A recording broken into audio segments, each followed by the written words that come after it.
Mesdames, Messieurs, salut. Voilà, Mistmours, encore une fois, je suis là, présent pour une autre très intéressante vidéo. J'espère qu'elle vous plairait tous. Aujourd'hui, je vais parler de la personnalité de Mohammed avec tous ses caractères, ses caractéristiques et ses qualités surtout, puisque dans le Coran, il dit que Mohammed, c'est le meilleur de toute l'humanité. En plus, c'est le plus aimé de Allah, puisque c'est écrit dans le Arsh de Allah, c'est écrit Mohammed Habibullah. Donc, c'est son chouchou préféré, quoi. Alors, pour commencer, je ne vais pas perdre de temps. Qualité numéro un, Mohammed était un pédophile.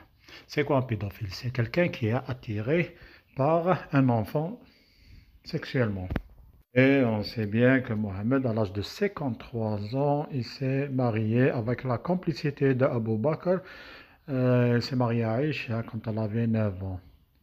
Voilà, donc c'est une preuve et j'ai un hadith, je vais le montrer tout de suite. Voici le hadith, noir sur blanc, c'est écrit par Sahih Bukhari. Vous pouvez le lire vous-même, c'est un hadith Sahih, voilà. Qualité numéro 2, Mohammed, c'était un bandit, un chef de bande. Voilà, il attaquait les villages, il tue les hommes, il volait les enfants et les femmes qui deviendront des esclaves. Et il prend le cinquième de tout le butin, qu'il a volé. Qualité numéro 2, Mohammed était bien un bandit, plutôt un chef de bande. Encore mieux, chaque fois qu'il attaque un village ou une tribu, il prend les femmes, les enfants comme des esclaves. Et la richesse du village, il va la partager entre eux après avoir pris le cinquième. Voici un hadith sahih qui va bien confirmer cela. Voilà le hadith, vous pouvez le lire, c'est écrit en arabe et en anglais, c'est facile à comprendre et c'est écrit grade sahih, donc il n'y a pas de blablabla, c'est écrit sahih et puis c'est tout. Et la troisième qualité du prophète, c'était un pervers et un voyeur. Alors, je ne sais pas si vous connaissez l'histoire de Zaynab bin Jahsh. Alors, dans cette histoire, on va la lire d'après Tabari, dans son livre volume 8, page 2.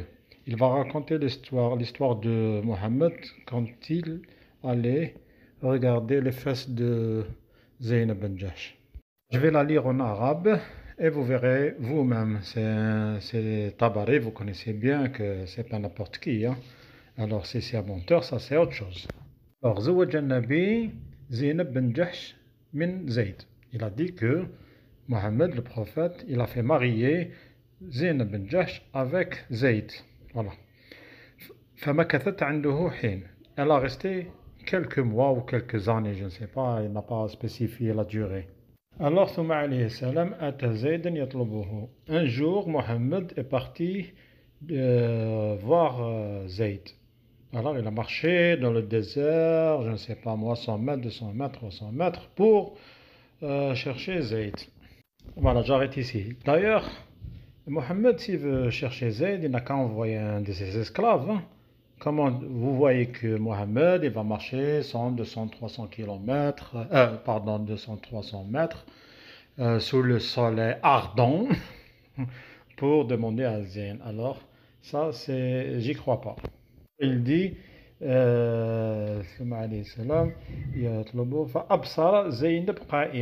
veut dire il a vu Zaynab, elle ne dormait pas, elle était debout, elle était pratiquement nue, elle n'avait pas beaucoup de vêtements sur elle.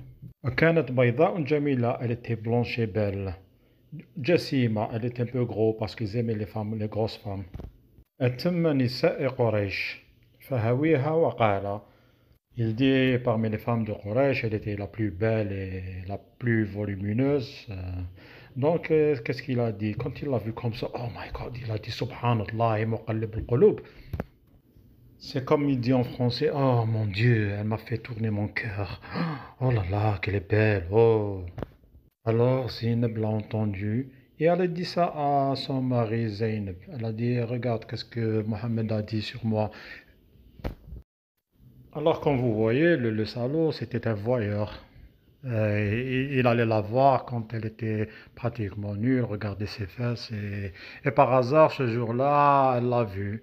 Et comme elle l'a vue, il ne pouvait pas nier. Alors, et ça y est, elle a pris la main dans le sac, comme on dit. Ensuite, elle a dit à Zayd ce qui s'est passé, et que Mohammed l'a vu, il a dit qu'il l'aimait bien. Et alors, Zayd a décidé d'aller voir Mohammed et de lui dire de la faire divorcer. Comme ça. Mais Mohammed lui a dit Imsik alayka zawjuka wattaqi Allah. Alors, ce n'était pas aussi simple que ça. Mohammed il va se marier avec Zaynab alors qu'elle est déjà mariée à Zaynab. Alors, qu'est-ce qui se passe? C'est l'acteur principal. Allah lui envoie un verset numéro 37 de Surat Al-Ahzab. Je vais vous montrer bien ici. Il dit ouais. إذا تقول للذي أنعم الله عليه وأنعمت عليه امسك عليك زوجك.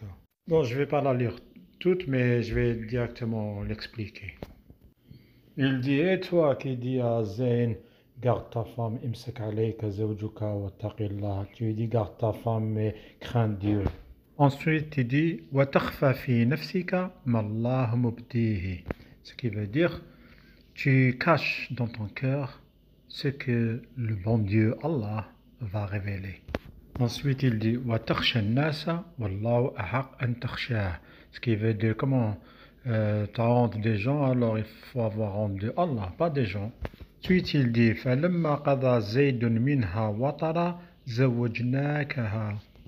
Quand Zayn n'a plus besoin d'elle, le bon Dieu lui a permis à Mohammed de se marier avec Zaynab bin Jahsh. Donc la réalité ici, c'est que Mohammed était un voyeur, il regardait les femmes. Comme vous savez, à l'époque, ils n'avaient pas des maisons comme les nôtres. Alors il regardait les femmes, il regardait les fesses des femmes. Et comme par hasard, ce jour-là, Zaynab l'a vu. Et pour calmer le jeu, Allah intervient et rend toutes les choses normales. Je vais vous raconter une autre histoire. Une fois, durant la nuit, Mohammed est sorti et Aïcha le suivait. Sûrement, elle le soupçonnait. Peut-être il regardait les femmes, comme celle de Zaynab. Alors, un moment plus tard, Mohammed a senti la présence de quelqu'un qui le suivait. Et Aïcha, elle retourne chez elle en courant.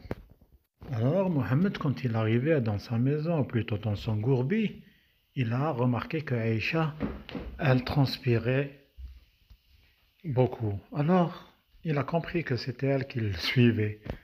Alors, Mohammed lui disait, tu étais où, toi? Non, rien, elle a dit. Non, si tu me dis pas la vérité, Allah va m'envoyer une sourate et il va me dire tout, hein. Alors elle dit la vérité, et elle disait qu'elle était sortie. Et bien sûr, ça l'a énervé et lui a donné un coup de poing. Et ça lui a fait mal. Voici le hadith dans l'histoire dont je vous parlais. C'est écrit en arabe et en anglais. Malheureusement, c'est pas en français, mais vous avez la référence, vous pouvez la chercher en français. Je vous conseille de la lire, elle est intéressante quand même. Il y a beaucoup de détails dont je n'ai pas mentionné, et il vaut mieux lire, vous comprendrez encore mieux. Alors voilà, abonnez-vous si vous voulez voir mes autres vidéos. Il y a plusieurs vidéos, j'ai des vidéos en anglais, en arabe et en kabyle. Sinon, au moins, faites like, ou si vous n'aimez pas ce que je vous montre, mettez dislike, tout simplement, juste pour voir, hein. Alors, je vous laisse. Merci de m'avoir suivi et à la prochaine. Voilà, bye bye.